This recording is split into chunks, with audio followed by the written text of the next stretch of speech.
Sian Gaza sa pagsampa ng kaso ni Vic Soto kay Daryl Yap. Nagbigay ng kanyang opinyon ang social media personality na si Sian Gaza tungkol sa isyong kinasasangkutan ni Vic Soto, host ng Eat Bulaga, at Direk Daryl Yap, kaugnay ng kasong isinampa ng komedyante laban sa direktor hinggil sa teaser ng pelikulang The Rapists of Pepsi Paloma. Noong Huwebes, nagpunta si Soto sa Muntinlupa Regional Trial Court, RTC, kasama ang kanyang asawa, si Pauline Luna, upang magsampa ng 19 na kaso ng cyber libel laban kay Yap. Ang mga kasong ito ay may kaugnayan sa teaser ng pelikula na naglalaman ng mga temang may kinalaman kay Pepsi Paloma, isang aktres na pumanaw na. Ang kaso ay isinampa sa Office of the Prosecutor sa Muntinlupa at nagdulot ng iba't ibang reaksyon mula sa publiko at mga personalidad sa industriya. Sa isang Facebook post, ipinahayag ni Gaza ang kanyang opinyon hinggil sa hakbang na ito ni Soto at ang mga tanong na patuloy na bumabagabag sa mga tao, lalo na sa mga kabataan at sa mga hindi nakasaksi ng mga pangyayari noong dekada 2080. Ayon kay Gaza,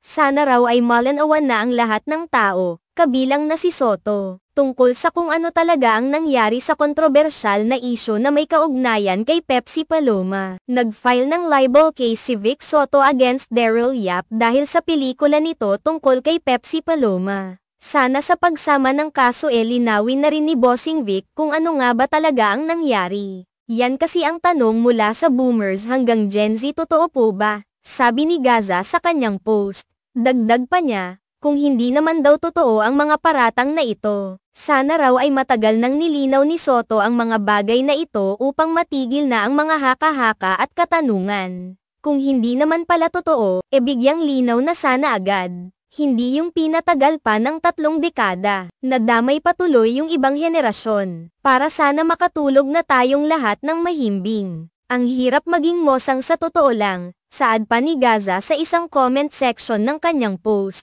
Inilahad din ni Gaza na siya mismo ay nababahala sa patuloy na pag-usbong ng isyong ito, lalo na't hindi pa siya buhay noong mga panahong iyon. Imagine, 32 years old na ko this year. Hindi pa ko buhay nung nangyari yan. Binabagabag kaming lahat nito, bossing. We deserve to know the truth. Ibalik mo po yung peace of mind ng mga mosang. Ano po ba talaga ang nangyari? Paki-post ang picture nyong dalawa with mahabang caption para matapos na po once and for all. Hirap na kami sa totoo lang. Patulugin mo kami utang na loob, dagdag pa niya, na nagmungkahi na sana ay maglabas na ng pahayag ang mga sangkot sa insidente upang magbigay linaw at wakasan ang mga tanong na bumabagabag sa publiko. Sa kabilang banda, sa isang panayam sa mga mamamahayag, iginiit ni Vic Soto na hindi siya may galit kay Direk Daryl Yap at na ang kanyang hakbang ay walang personal na motibo. Ayon kay Soto, "A lot of people have been asking me, anong reaction mo? Ito na po yun.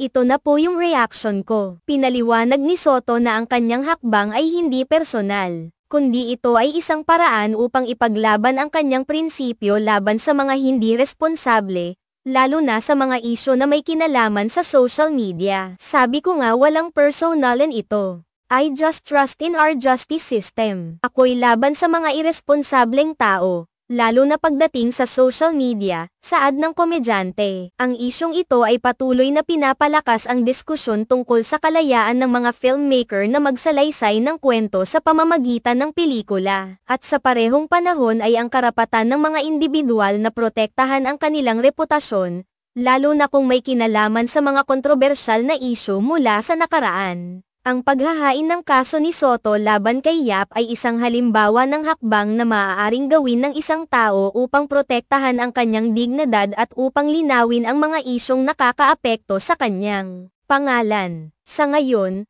patuloy ang pagmamasid ng publiko at mga tagahanga ni Soto at Yap, pati na rin ang mga kasamahan nila sa industriya, sa magiging kalalabasan ng kasong ito. Sa kabila ng mga reaksyon mula sa iba't ibang tao, ang desisyon ng korte ay magiging mahalaga upang matukoy ang tamang hakbang sa mga ganitong uri ng isyu at upang masiguro na ang mga legal na karapatan ng bawat isa ay nirerespeto.